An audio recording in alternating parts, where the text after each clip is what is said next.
नमस्कार भाई लोग, कैसे हैं आप लोग। तो आज के इस वीडियो में फिर से मैं आपका बहुत ही ज़्यादा स्वागत करता हूँ आपके ही अपने चैनल टेक्निकल ट्रेडर में। तो इस वीडियो में हम बात करने वाले हैं वोडाफोन आइडिया के बारे में। देखिए, बहुत बड़ी खबर निकल कर आ रही है, निश्चित तौर पर बहुत ही बड़ी खबर है। बिल्कुल, आप यदि आप वोडाफोन आइडिया में इन्वेस्टेड हैं या इन्वेस्ट करना चाहते हैं तो इस वीडियो को पूरा का पूरा ज़रूर देखें। उसके साथ में विकास लाइफ केयर की भी बात करेंगे। एक पेनी स्टॉक है जिसमें ज़बरदस्त पोटेंशियल दिख रही है। मैंने ये स्टॉक आप लोगों को पहले भी बताया था। यस बैंक से बोर हो गए हो, ऊब गए हो, तो ये स्टॉक बनाएगा आपको माला माल। इस तरह का एक टाइटल करके मैंने आप लोगों को वीडियो डाला था। अब चलिए वीडियो के सेकंड हाफ में इसकी बात करेंगे। पहले बात करते हैं वोडाफोन आइडिया की। रिक्वेस्ट रहेगी, यदि वीडियो अच्छी लगे तो लाइक करें, चैनल को सब्सक्राइब करें, बेल आइकन को हिट करें। कोई भी इन्वेस्टमेंट टाइटल लेने से पहले अपने फाइनेंशियल एडवाइजर खुद के एनालिसिस कर ले, क्योंकि वीडियो जो है एजुकेशन पर उसके लिए बनाई जा रही है। और इससे पहले यदि आप यस बैंक में भी इंटरेस्टेड हैं तो यहाँ पर ये खबर आपके लिए है। ईआरसी को बहुत बड़ा झटका, ठीक है। इस वीडियो को भी आप जरूर देखें, डिस्क्रिप्शन में लिंक दे दूंगा। साथ में ऊर्जा ग्लोबल में आज जो तेज़ी आई है, कई दिनों से मैं आप लोग को बता रहा था कि तेज़ी आएगी, और इसी वीक मैंने आपको एग्जैक्ट डेट भी बताया था कि इसी सप्ताह ऊर्जा ग्लोबल के अंदर फिर से तेज़ी आएगी, और आ गई। थोड़ा बहुत तो क्रेडिट बनता ही है। चलिए बात करते हैं वोडाफोन आइडिया की। तो यहाँ देखिए, आज फ्लैट सा ट्रेड हुआ है। कल अच्छी तेज़ी थी, कल 5% के आसपास तेज़ी बनी हुई थी, और आज तो ओवरऑल हर तरफ मार्केट में अच्छी खासी गिरावट देखने को मिली। एक्सपायरी थी तो, और उसके साथ में ग्लोबल मार्केट से भी कुछ अच्छी खबरें निकल कर नहीं आ रही हैं। कुछ यूएस वगैरह और यूक्रेन रसिया वगैरह का जो टेंशन है, उस कारण से भी थोड़ी बहुत ग्लोबल मार्केट में गिरावट बन रही है। तो इस कारण से यहाँ पर बात जो समझने वाली है वह यह है कि अब कौन सी वह खबर निकल कर आ रही है जो कि वोडाफोन आइडिया के अंदर फिर से जान भर सकती है। तो आइए देखते हैं। देखिए, यहाँ पर Vodafone idea surges over 6% on hope of government grabbing smaller than expected slice of Telco. 6% की कल जो तेज़ी हमें देखने को मिली थी, उसमें क्या बताया जा रहा है यहाँ पर देख सकते हैं। जैसे पहले 35.8% का स्टेक लेने की बात कर रहे थे कि हो रही थी कि गवर्नमेंट इतना स्टेक लेगा, अब यहाँ पर ऐसी बातें निकल कर आ रही है कि अब कम 35.8% से कम स्टेक लेने वाली है भारत सरकार। अब ऐसा क्यों हो रहा है, तो ये देखिए, टाटा टेली सर्विसेज की यदि हम बात करें तो इससे पहले टाटा टेली सर्विसेज को बताया गया था कि 850 करोड़ का आपका ड्यूज़ है, तो उस पर जो भी इंटरेस्ट बनेंगे उसको आपको पे करना पड़ेगा। तो टाटा टेली सर्विसेज ने उसके लिए डेब्ट को इक्विटी में कन्वर्ट करने का ऑप्शन चुना था। तो उससे क्या हुआ, 50% क्रैश हो गया टाटा टेली सर्विसेज, बिल्कुल 50% क्रैश हो गया। फिर अब जो रिवाइज किया गया, इस इंटरेस्ट को रिवाइज किया गया, तो अब जो जाकर अपडेट निकल कर आ रही है, देखिए, the reversal came as the department of telecommunication inform the company the net present value of the dues was 195.2 crore, not 850 crore. मतलब 850 करोड़ से घटकर 195 करोड़ रह गया है मात्र। मतलब कि 1/4 टाइम्स हो चुका है, उससे भी अधिक हो चुका है। तो इसका क्या इम्पैक्ट हुआ कि कंपनी ने फिर डिसाइड किया कि यार डेब्ट को इक्विटी में कन्वर्ट नहीं करेंगे, वह इंटरेस्ट का पे आउट करेंगे, ठीक है।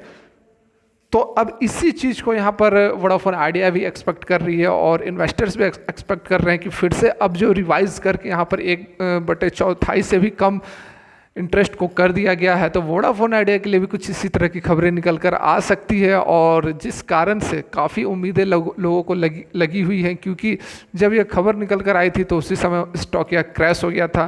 गवर्नमेंट जो 35.8% स्टेक लेगी, इसी खबर के कारण उसके बाद से ही स्टॉक उस लेवल तक चढ़ नहीं पाया है।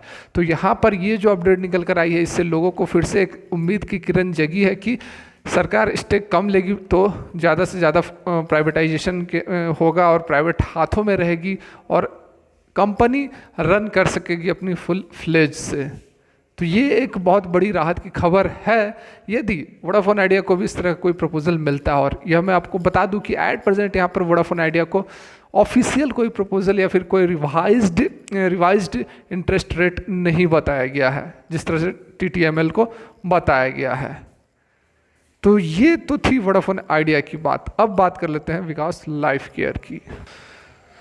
तो यहाँ देखिए विकास लाइफ केयर के चार्ट पर हम आ गए हैं और ये जो स्टॉक है मैंने आप लोगों को पहले भी कई बार बता चुका हूँ कि विकास लाइफ केयर में बहुत ज़बरदस्त पोटेंशियल यहाँ पर दिख रहा है। जब मैंने आप लोगों को बताया था उस समय इस रेंज में था, लोअर सर्किट लग रही थी। उसके बाद देखिए बहुत दिनों तक लोअर सर्किट नहीं लगी है, 3 2 5 6 दिन लगी है यहाँ पर लोअर सर्किट। लगनी भी चाहिए क्योंकि रैली आप देख लो, रैली कहाँ से 3 रुपये 3.5 रुपये से इसने जो हाई बनाया था वह 8 रुपये, मतलब कि लगभग 3 गुना स्टॉक हो चुकी थी अपर सर्किट में ही। तो प्रॉफिट बुकिंग भी तो कुछ होगी, तो यहाँ पर प्रॉफिट बुकिंग हो रही थी और फिर से यहाँ पर जो है 2 दिन हो गए अपर सर्किट लगते हुए। तो मैंने जब आप लोगों को बोला था कि आप लोग इस पर ध्यान दें, इन्वेस्ट कर सकते हैं एक बार, इसके पोर्टफोलियो इसके फंडामेंटल्स, अर्निंग्स, फाइनेंशियल्स पर नज़र डालें, तो भाई जिसने कुछ लोगों ने तो दिया और कुछ लोगों ने इन्वेस्ट भी किया, तो उनको डेफिनेटली यहाँ पर, क्योंकि स्टॉक में पोटेंशियल बहुत है। अब ऐसा मैं क्यों कह रहा हूँ, क्योंकि यदि आप इसके पिछले 1 2 क्वार्टर की अर्निंग्स देखोगे ना और रेवेन्यूज़ वगैरह देखोगे तो चौंक जाओगे। कई गुना रेवेन्यू बढ़ चुके हैं। और इस तरह की जो छोटी कंपनियाँ होती है ना, आज आप जो मल्टीबैगर स्टॉक्स बने उनका अगर 5 साल पुराना रिकॉर्ड देखोगे किस लेवल पर था, तो फिर आपको लगेगा कि यार यदि 5 साल पहले हम इसमें 1 लाख रुपए डाल दिए होते तो आज 20 लाख 25 लाख 30 लाख हो जाता। तो बात वही है, क्वालिटी कंटेंट को पकड़ो, इन्फॉर्मेशन कहाँ से आपको अच्छी मिल रही है उस चीज़ को अप्रिसिएट करना सीखो। यह मैं नहीं कह रहा हूँ कि मेरे को ही आप ये करो वो करो लाइक करो, लेकिन आप खुद आप समझदार हैं, खुद आप इतने सालों से मार्केट में होंगे, आप जान रहे हैं कि किस तरह से यहाँ पर कौन स्टॉक्स भागते हैं, किस में पैसा बनता है किस में नहीं बनता, और कौन आपको किस तरह की बातें समझाता है और बताता है। तो मेरा कहने का मतलब यही है कि विकास लाइफ केयर में आप नज़र बनाकर रख सकते हैं। आप बोलोगे तो मैं डिटेल्ड वीडियो फाइनेंशियल वगैरह से लेकर बैलेंस A to Z मैं आप लोगों को बता दूंगा। पहले भी मैंने आप लोगों को बताया था येस बैंक में जब काफ़ी लोग निराश थे, येस बैंक में तेज़ी नहीं थी, आज भी येस बैंक में तेज़ी नहीं है, तो उसमें मैंने आप लोग बोला था कि आप इस स्टॉक में यदि उससे उब गए हैं तो इस स्टॉक में आप इन्वेस्ट कर सकते हैं।